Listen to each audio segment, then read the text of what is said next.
received a Crime Stoppers tip. A tipster was told by a third party about a homicide that happened. The victim goes by the name of Anthony. The suspect beat Anthony, and nobody knows about the crime.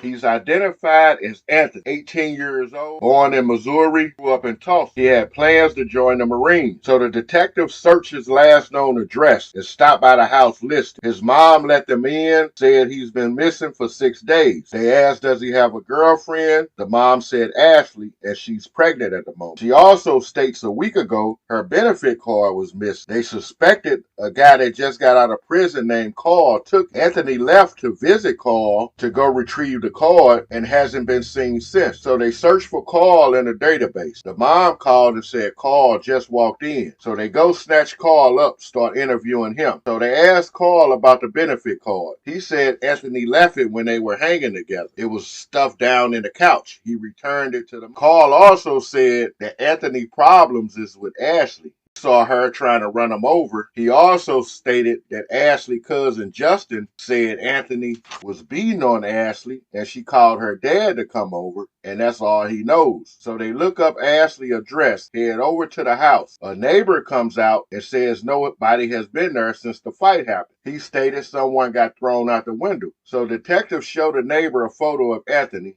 and he said that's who got whooped. It was her dad and 2 friends that did it. They also hog-tied him and put him in the back of a red Ford F-150 pickup. There was a fight happen over there. I hear the front door get kicked in, and somebody got thrown out that window right there. So they head back to the station, look up Ashley and her father, Daryl, in the database. Daryl is 46 years old, has 2 prior convictions. They also get an address. So they have search warrants for Daryl and Ashley home. They decide to hit Daryl's first. They end up hitting a jackpot. Ashley was there. Daryl was there. 2 other men were. So they take everybody down to the station, start off by interviewing Ashley first. The detective asked, were there any problems between you and Anthony? Ashley said they fight a lot. She also stated they had an argument that turned physical, so she left to stay with family members, and that her dad found out about it and got upset. So the detective tells Ashley that the crime scene unit is checking the house right now, and the evidence shows someone was beat in that house. Ashley said there is no one that would want to hurt her. So they wrap up that interview with Ashley, believing her at this point. Then they interview Justin. So the detectives tell Justin that they were already told that he knows about what happened to him. Then they tell him the crime scene unit checked the house and something happened there. So Justin start crying, said they got a call that Anthony was beating Ashley. Daryl was like, Harry. So him and Tracy head over there. Ashley fled and Tracy stayed over there. He drove back to the house and Daryl took his truck. Justin also stated that supposedly Anthony is hurt or left town somewhere. So they end that interview, head back in there to talk to Ashley. Ashley says, well, the detectives start by asking Ashley, how did it make her feel to be lying?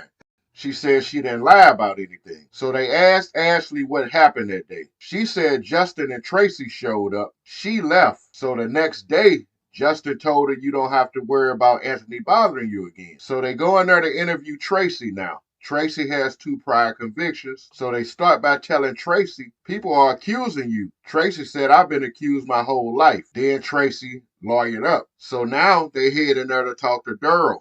He states about a week ago, his daughter called and said Anthony was there. She needed help. Then he said Tracy went over there to help her. And when he went later, he said Tracy gave Anthony that work. Anthony jumped out the window, tried to hop over a neighbor's fence. Tracy snatched him up. They put him in the back of the truck and drove off. As they was driving off, Anthony jumped out the back of the truck. He was too fast for them to catch him. So the detectives tell Daryl, someone told me that 2 guys hog-tied him and threw him in the back of the truck. Daryl said it may have been another guy, but I'm not going to put a name on it. So Brown tell him he needs the guy name to verify Daryl's story. So Daryl say the guy name is Wesley. They look Wesley up and he has 2 prior convictions. So they show him a picture of Wesley and he identified him as the one who tied Anthony up with Tracy. He said he drove the truck when they drove off, but Anthony was still alive. So they tell Daryl to get him something so they can tell the DA that he was protecting his daughter and something else went wrong in the process. Tracy, I'm gonna tell him where it's at. You don't mind to him tell me to use me or to you. Bring him here. We're going to jail. You hear me? Sorry, Trey. So Darrell start by saying he took him to the garage place. He draws a picture of the area for the detective. He said a creeks run through the area and Anthony was left there. But he also states he was still alive. He said before he left, he told Anthony, I told you not to bother my daughter again. He said Tracy was still there when he left, but they never discussed what Tracy did. So they end that interview with Darrell. Head back in there to get more information from Justin. The detectives start by telling Justin he's close to going to jail. Justin start crying and said, I told you everything. The detective said you forgot to tell me about the third guy. Justin said all he knows is the third guy girlfriend name is Tanner. He doesn't know her last name or address. So they wrap up all those interviews, head out to where Darrell say Anthony was left. It's a wooded area, so they use the assistance of helicopters to search the area. They find Anthony still hog-tied, so they head back to the station, arrest Tracy and Darrell on the M of Anthony and kidnapping charges. Now they begin a search for Wesley. They start by showing Ashley's neighbor a photo with Wesley on it. Asked him could he identify anyone that was involved in the fight. He says no. We have received a tip on Tana to her identity.